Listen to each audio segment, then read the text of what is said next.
كريستيانو رونالدو. كريستيانو سي. الله الله الله يا عودتك بشروطك اوجعتهم. الحياة بدونك كئيبة.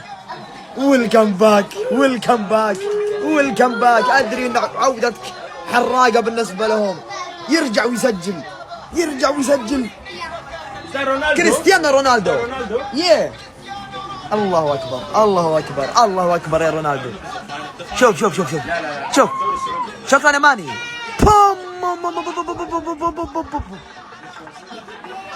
الله الله الله. يرجع ويسجل. يرجع يحسب الماني والله. يرجع ويسجل ومن غيره الاسطوره من غيره. يا اخوان كريستيانو رونالدو اللحس ولا ايش؟ كل شويه يكلم نفسه صار. شوفوا يا اخوان هنا يعاتب نفسه عشان كيف ضيع الهجمه.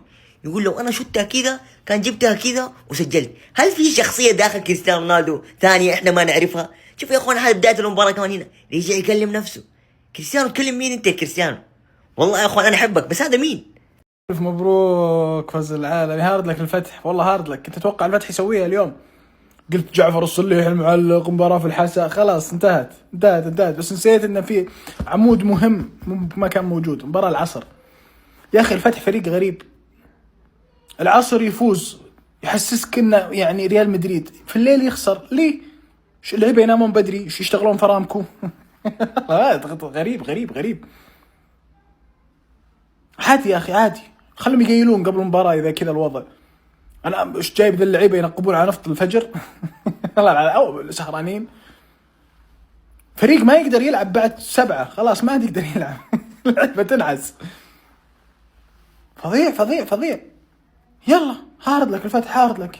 اشتكوا قولوا نبي كل مباراتنا العصر. انت تلعب كل مباراتك العصر تاخذ الدوري. بعدين انا عندي سؤال. الحكم الان في هدف سميكان 10 دقائق عشان تشوف الهدف صح ولا مو صح. الفار كان طافي. اكيد انه كان طافي لان قبلها كان حقت باتنا بلنتي. ما رجع للفار طافي انهم شغلوه 10 دقائق. قتلت اللعب 10 دقائق تشيك على هذا اسمه. كان احتفل النصر احتفل ورجعوا وبردوا وصاروا يسوون اطارات سخروا مره ثانيه عشان تشيك على خط الاوفسايد. انا اول مره اشوف حكم يقول حكم الفار طلع البطاريه ورجع دخلها. استغفر الله العظيم. اول مره في حياتي اسمع ان نشغل الفار وقت الحاجه. جمس موديل 94 حق ابوك مخزن فار المفروض يشتغل بدايه المباراه. يلا هارد لك الفتح. مبروك للعالم مبروك جمهور الشمس. ما راح اتكلم انا عن التحكيم. البلنتي صحيح البلنتي خاطئ هذا مو بشغلتي. بس انا اقول يعني شيكوا على جيوبكم شيكوا على محافظكم. شوف بطاقاتك فلوسك كامله. انا لي دخل ترى. حارس الخلود يضرب لقاط الكورة عشان ما رضي يعطيه الكورة يا اخوان لانه الخلود اليوم انهزم 2-1. بس مين اللي يتعاقب هنا في هذه اللقطة يا اخوان؟ هل لجنة الانضباط لازم تعطي الحارس عقوبة؟ لكن الحل برضه يعني لقاط الكورة خب الكورة. العموم اللي شفناه من الحكم بعد اللقطة هذه راح اعطي الحارس بس اصفر. لكن هل لجنة الانضباط حتتدخل وتعطيه عقوبة اقوى من كذا؟ الله اعلم. اوه لا لا لا لا يا كوزان. حتى لو كنت متاخر بالنتيجه لا يحق لك ابدا ان تعمل هذا العمل وهذا التصرف ابدا يا كوزاني. كان رحيم مدرب المباراه. تدري لو اني في الملعب والله ما ارحمك والله ما ارحمك لانك تعامل الناس ذي اللي جايه تشتغل بعرق جبينها وجاي يتعب على نفسه تعامله زي كذا وتدفه. والله لو اني في الملعب ما ارحمك. انا حلفت. هذا يتوقف. هذا يتوقف اذا مو 10 مباريات 8 مباريات واذا مر الدوري كله. لأن يحترم الناس يحترمها ويقدر. هذا تعطيه أصفر أحمر. اوضح من البلنتي انا ما شفته في حياتي. مع انه ما انحسب ترى يعني دافع من ورا ومعترض رجله. يعني وش تبي اكثر؟ طبعا لا اهلاوي ولا اتحاد يتكلم في الموضوع لان نادي النصر رمز النزاهه الاولى في البلد. ما حد ينطق ما حد يتكلم. لكن هذه اللقطه لو انه ينيقو لابس ازرق الموضوع غير. الموضوع شيء ثاني. المعلوميه ترى من بدايه اليوم هم يتكلمون عن لقطه بونو اللي هي براسه اصلا لكن جايبينها من بعيد وانها على اساس انها بيده والكل يتكلم اهلاوي اتحادي نصراوي اي احد موجود. مع انه ما فيها فاول ما فيها بلنتي ما فيها كرت احمر ما فيها شيء. وهنا الخيبري كان عنده كرت اصفر وتدخل 3 تدخلات بعد الكرت الاصفر ولا الحكم موجود ما شاف شيء. وخسس طلع يعني ليش طلع؟ ترى مو مسويه ما يتجرأ الحكم اصلا انه يطلعه. انا عن نفسي انا طالب اداره الهلال انه لا يجيبون حكام اجانب. احنا قاعدين ننظر من انفسنا. الحكام السعوديين خايف فيهم الخير والبركه خلهم ولا ندفع ولا شيء دام الموضوع كذا. عموما يا اخوان لا تنسون اللايك والفولو باذن الله الدوري لنا باذن الله. شوف هذا كريستيانو الاول. شوف الله كريستيانو في عمر ال 41 سنه. اسمع افتح لي ابنك، افتح لي اديني اثنين. يا كريستيانو يا مجنون، لا عمر 41 طاح كريستيانو، يا مجنون يا كريستيانو، تروح وترجع وانت لا. رونالدو يسجل اول اهدافه في عمر ال 41 سنه، اللي يسويه كريستيانو رونالدو بعمر ال 41 سنه اقسم بالله مو طبيعي يا عيال، اقسم بالله مو طبيعي. كريستيانو مجنون والله، مجنون اهداف والله. متخيلين ان كريستيانو وصل ل 962 هدف بعمر 41 سنه يا عيال، والله مو طبيعي اللي يسويه كريستيانو في عالم كره القدم. يا اخي تفرج يا اخي تفرج، بعد غياب وانقطاع وزعل واشياء كثيره ومدافع عن النصر، رجع وسجل هدف في اول مباراه، في اول مباراه له في عمر ال 41 سنه. كريستيانو رونالدو يسجل هدف، والله مو طبيعي والله يا اخي، خيال والله، خيال والله. 962 هدف يصل لها كريستيانو رونالدو، والعداد مرتفع، العداد مستمر، الاهداف مستمره. يا رجل متى تتوقف؟ قائد المشروع الرياضي السعودي رونالدو غاب ورجعت الأهداف. ألف مبروك لجمهور النصر. عندي رسالة للناقل الدوري السعودي، قنوات 8، أقسم بالله يا الناقل إنه سيء. دوري متابع من جميع أنحاء العالم بهالسوء. هدف النصر الثاني حق سمكان، هذا هو. كيف تسلل؟ ليه ما في إعادة؟ وإذا في إعادة بعد 6-7 دقائق الحكم يكون ناسي اللقطة واللاعب يكون ناسي اللقطة. ما يصير اللي قاعد يصير في الدوري السعودي وفي النقل. والله إني أول مرة أشوف نقل بهالسوء يا عالم. الوضع كارثي ورب الكعبة إنه كارثي. دوري متابع من جميع أنحاء العالم بهالسوء. اللقطات ما تنعاد، خطوط التسلل ما تنحط. كيف هالدوري وكيف هالنقل؟ حاجة مستغربة اقسم بالله. مبروك الفوز جمهور النصر، وبإذن الله رغم كل شيء ان الدوري للنصر بإذن الله. لك الله يا نصر. لا تنسى اضافة واللايك. سلام. معلش يا برشلونيين ومعلش يا هانسي فليك، اذا بتسمع اللي سويناه في مارتينيز ممكن تنجن. فليك اللي يلطم يقول ليش اخذتوا مني مارتينيز، برشلونيين يقولوا لا خل على ايامك يا مارتينيز، من اذكى وامهر وابرز اللعيبه اللي عندهم انضباط تكتيكي ويطبق مصيدة التسلل. ينضرب فيها فليك قبل كم يوم 4 بشوط. عندنا واحد في الرياض برتغالي شايب عمره 70 مدرب، قال تدري شنو يا مارتينيز، انت سنتر كويس وانا لاعبك من بدايه الموسم كقلب دفاع، بس هالمره راح العبك كظهير. ايش؟ ظهير ايسر. نعم المساله مره سهله، من بدايه الموسم الظهير الايسر في نادي النصر مفقود، علامه استفهام. سعد الناصر صفقه جديده ما قدم مستوى كويس، سالم النجدي ما هو راضي المدرب، ما حد قدم مستوى كويس، حتى نواف بوشل ظهير ايمن حطيناه ظهير ايسر قدم مستويات جيده ولكن ما هو المأمول عند خيسوس. فقال تدرون شلون، عندي عبد الله العمري يلعب قلب دفاع وقدم مستويات مره خرافيه، فتدرون ايش، تعال عبد الله العمري انزل قلب دفاع، مارتينيز روح ظهير. مارتينيز كظهير تقريبا 3 مباريات يلعب مارتينيز كظهير وقدم مستوى كويس. هذا يعني هنا انا نقطة الفصل عندي، قاعد يقدم مستوى كويس. تشكيلة النصر في حال الهجوم 3-5-2، التشكيلة اللي لي سنتين اتمنى نادي النصر يلعب فيها. انا يا اخي احسها مناسبة للنادي 3-5-2 مرة كويس. وهلا لنا مباراتين او 3 مباريات قاعد نلعب فيها. مارتينيز يروح ظهير ايسر، عبد الله العمري في النص، مكان يروح لليمين بما انه هو اصلا يلعب كظهير يمين فيكون المكان مألوف عليه شوي. كومان يضم شوي، سلطان غنام يطلع زيادة، فيليكس كريستيانو كومان ماني، عبد الله الخيبري تلقاه في النص دايم، بروزوفيتش روح تمخطر في الملعب، سوي اللي تبغى تسويه. عبد الله خيبري دائما ثابت قدام عبد الله العمري، عبد الله العمري هو يكون نقطة الكشف اخر لاعب في الملعب. فهنا الان ماشيه كويس، يعني طالعين بكلين شيت ورا كلين شيت ورا كلين شيت. فتحنا شوي من يعني مسألة الظهير الايسر، يعني حرفيا عندنا ظهيرين، ماني يرجع يدافع مع مارتينيز ومارتينيز ثابت. شكرا خيسوس، مرة شكرا. احلى عبارة في كرة القدم بالنسبة لي ابن النادي، طالع من أكاديمية النادي، اصبر له ليش لا. ايمن يحيى انا عشت مع هذا الشعور في نادي النصر، واتوقع عشت مع 3 لعيبه او لاعبين فقط طوال تشجيع للنصر. يعني لاعب كذا طالع من نادي النصر وطالع من اكاديميه نادي النصر وبراعه من نادي النصر ومدري وشو، وتراهن عليه تقول لا ان شاء الله هذا لاعب بينجح ذا. يعني كم واحد راهنت عليه بس في النهايه خذلني،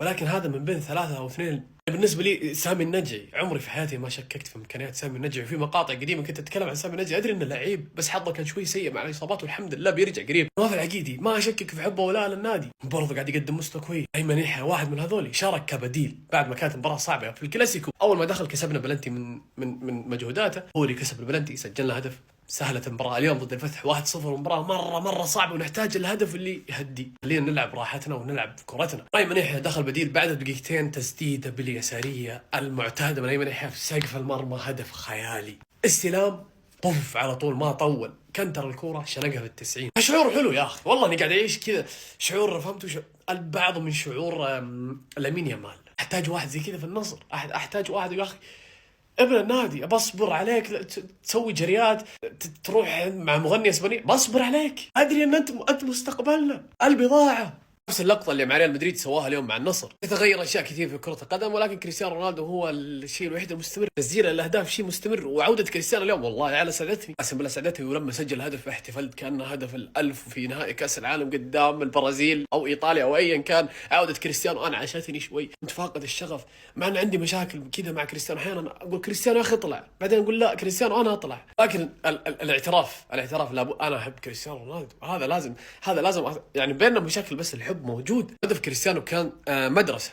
ليش أقول لك مدرسة؟ لأن كريستيانو في آخر السنوات صار محترف في لعبة التاب إن في كرة القدم، لما تجيك عرضية في الصندوق تعطيها لمسة واحدة، تاب طق تدخل المرمى، تاب إن بس طق تدخل بدون أي لمسة ثانية، لمسة واحدة بوف هدف. كريستيانو معلم ومدرس في هذه اللعبات. مثلا لما مودريتش عرض له في نهائي الأبطال طقها لمسة واحدة تشك فوق دخلت هدف. ارضيه كارفاخال قدام اتلتيكو مدريد في دوري الابطال، اذا ما خاب ظني هو كارفاخال، كاسيميرو ما انا ناسي والله، بس طق هدف. قدام بايرن ميونخ طق هدف الرفس الشهير. كريستيانو معلم من زمان في هذه المدرسه، واليوم هدفه برضو زي ما شفت عزيزي المشاهد، تاب ان لمسه واحده. هذا شيء ما في احد يقدر يوقفه الا شيء واحد، انه الحارس يكون قدامه متوقع كريستيانو وين بيحطه في زاويه، وهذا الشيء كريستيانو دايما يصدمنا فيه، فمره يحطه في الزاويه البعيده، مره في الزاويه الضيقه، مره في سقف المرمى، ومره كبري. فانت حظك يا حارس. بالشوط الاول يا الربع يو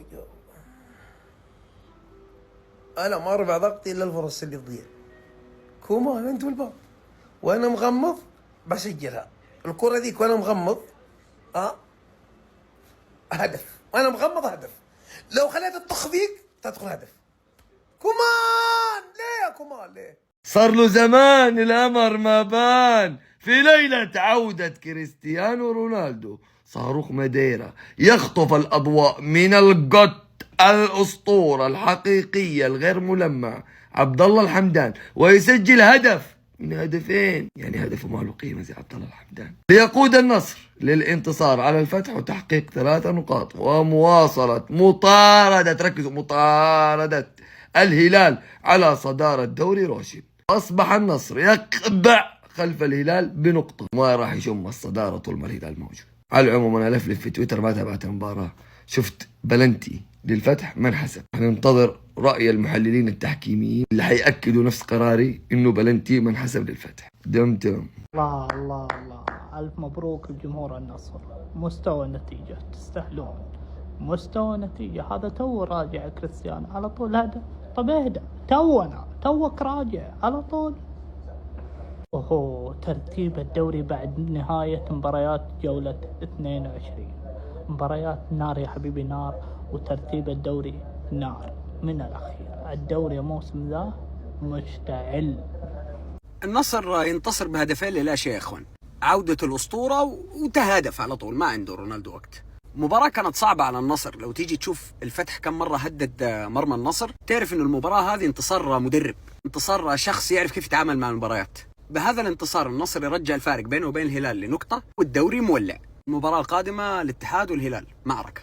وبعدين قمز مدرب الفتح كل مباراة صار يسوي نفس الحركات هذه. معجب جدا بأيمن يحيى، أيمن يحيى اللي ما شاء الله جيسوس طور منه بشكل مو طبيعي. فولو لك اخوان، السلام عليكم. والله احس الاهلي قاعد يفوز كذا على الفاضي، نفوز وثالث، قاعد نحفر في الثالث. يا ابوي اعتقونا لوجه الله، يبي الواحد يفك الليله من اللي فوق.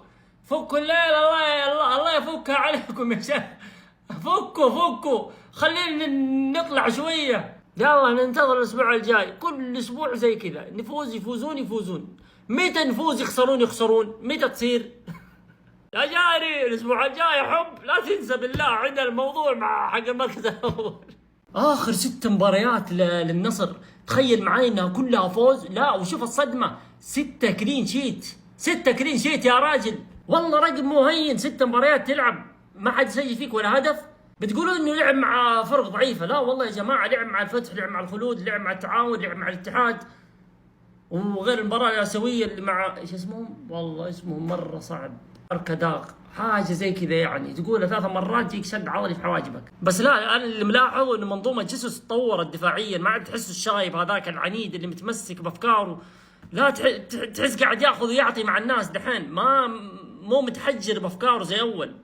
مبروك عزيز النصراوي، مبروك تستاهلون، والله تستاهلون. النصر هذا الموسم راح يحقق الدوري السعودي على الهلال، على الاهلي، على الاتحاد، على التعاون، على القادسية، على الجميع حرفيا. اي نعم النصر راح يحقق الدوري هذا الموسم. انا لا اهرب بما لا اعرف ولا اهدي بما لا اعلم. متخيلين ان النصر في جميع المسابقات في اخر 8 مباريات كلها انتصارات، ومتخيلين ان الفرق بين الهلال والنصر فقط نقطة وحيدة فقط، يعني تعثر، خسارة، اي شيء راح ناخذ الصدارة من الهلال. ومباراة الهلال القادمة ضد الاتحاد ضد الجار. تعرفون وش يعني مباراة الاتحاد والهلال؟ يعني كلاسيكو، يعني قمة. مباراة الاتحاد والهلال، الهلال معاه لاعبين كويسين، الاتحاد معاه لاعبين سيئين، ما في اي فارق، 50-50 نسبة فوز الاتحاد او نسبة فوز الهلال، ما في اي فارق. النصر راح ياخذ الدوري هذا الموسم. متخيلين ان الفرق بين النصر والهلال فقط نقطة وحيدة، ومتخيلين ان الفرق بين الهلال والاهلي 3 نقاط، ومتخيلين ان الفرق بين الهلال والقادسية 6 نقاط فقط. دوري مولع، والله مولع والله. الدوري راح ياخذ النصر في النهاية، الفرق نقطة وحيدة فقط، الفرق بين الهلال والنصر نقطة وحيدة. في مباراة في دوري روشن اليوم بين الخلود والنجم، شوف حارس الخلود ايش سوى، شوف حارس دف الولد، دفه كذا وقام معصب سلامات. هذا لابد انه يتوقف، معطيه الحكم كرت اصفر. ليش اصفر؟ هذا طرد وتوقيف. لابد ان هذه اللقطة ما تمر بكل سهولة، ولابد انه يعاقب. شوف ردة فعل الولد. واعطونا رايكم يا جماعة الخير باللقطة، رايكم بتصرف الحارس، اكتبوا لنا نشوف. لا تنسوا يا جماعة الخير تضيفوني بسناب، هذا هو موجود فوق. الفتح نشف ريقنا. فتح لو يلعب لعبة هذا ضد الأندية الثانية ممكن انه ينافس على الدوري، بس إذا صار ضد النصر وبالحسنة نشبتني هنا، بس طرقن عليكم خلينا 3 نقاط وانتم تشوفوا. شب الصدام بالصدام. اليوم فاز النصر، شوفوا الترتيب الدوري، وراكم يا رجال، وراكم. تروح يمين اروح يمين، تروح يسار اروح يسار، لناخذ الصدارة وانت تشوف. ويا لا مبروك جمهور العالمي، مبروك جمهور النصر هذا الفوز المهم. وانا شخصيا من امس متوتر، والله من امس متوتر. الفتح على ارضه وجعفر الصلاح هو المعلق، لكن سبحان الله عقدة قدام النصر اليوم مشت الحمد لله شكرا لله. طبعا اخر مباراة كانت ضد الفتح على ارضهم خسر النصر، لكن اليوم غير، والنصر عنده هدف وباذن الله بيجيبه مشيئة الله. مثل ما قلنا مباراة ونقدر ان شاء الله. مبروك مرة ثانية ونستاهل. ولا ننسى مارتينيز، والله العظيم اداء تاريخي وكبير من مدافع كبير وخبرة يا جماعة. اليوم يلعب تقريبا ظهير يسار امام اخطر لاعب في نادي الفتح وفي الدوري، صراحة من اخطر اللعيبة في الدوري مراد باتنا. يعني صعب جدا انك توقف مراد باتنا، واليوم شفنا مارتينيز كان قدها ووحش بصراحة، وما قصر بكل المباراة من اول دقيقة لين اخر دقيقة. شكرا لمارتينيز، شكرا لهذا الاسبوع الكبير. وهنا احتفالية الدون، احتفالية كريستيانو. انا قايل لكم النصر يفقد كريستيانو رونالدو الهداف الكبير في المباراتين الماضية ضد نادي الرياض وضد نادي الاتحاد، وكان يفوز النصر، لكن الهداف له بصمته في كل مباراة. اليوم رونالدو ريحنا من اول 20 دقيقة، سجل هدف وخلى الفريق اقل شيء يتنفس بكل امانه ويكون هادي ومركز اكثر. يعني لا سمح الله لو ما هدف رونالدو بتصعب علينا مباراة كثير، مع ضياع بروزوفيتش، ضياع فيليكس، وفهاوت شوي كومان قدام الباب صراحة. لكن ما قصر كريستيانو، ولا انسى ساديو ماني اليوم اللي ما كان في الفورمه المعتاده ساديو ماني، لكن رونالدو اختصر علينا كل المشوار وسجل الهدف الاول وريح الفريق. لكن ما شاء الله تبارك الله يا جماعه الخير، هذه يبي لها مقطع ثاني بنتكلم فيه باذن الله. مبروك ونستاهل، والقادم افضل مشيئه الله. نشوف الاهداف والفرص والكلام اللي صار بين الشوطين قبل المباراه كلها في البرنامج الاصفر. اسمي بالعربي، حياكم الله، تشرفون وتنورون، في امان الله. الصحفي الموثوق فابريزو رومانو يحط هدف رونالدو اللي سجله على الفتح في صفحته الرسمية، ويقول الصحفي الموثوق سجل كريستيانو رونالدو هدفه رقم 662 في مسيرته بمجرد عودته إلى تشكيلة النصر، وهذا أول هدف سجله رونالدو منذ بلوغه 41 سنة. هذه عظمة قائد المشروع. هل في لاعب في الدوري السعودي فابريزو رومانو بيحط هدفه في صفحته الرسمية؟ لا طبعا، ما بيحط إلا الأفضل والأكمل في تاريخ كرة القدم كريستيانو رونالدو. افضل خط هجوم حاليا في العالم يا جماعة الخير، مو طبيعي اللي قاعد يقدم النصر.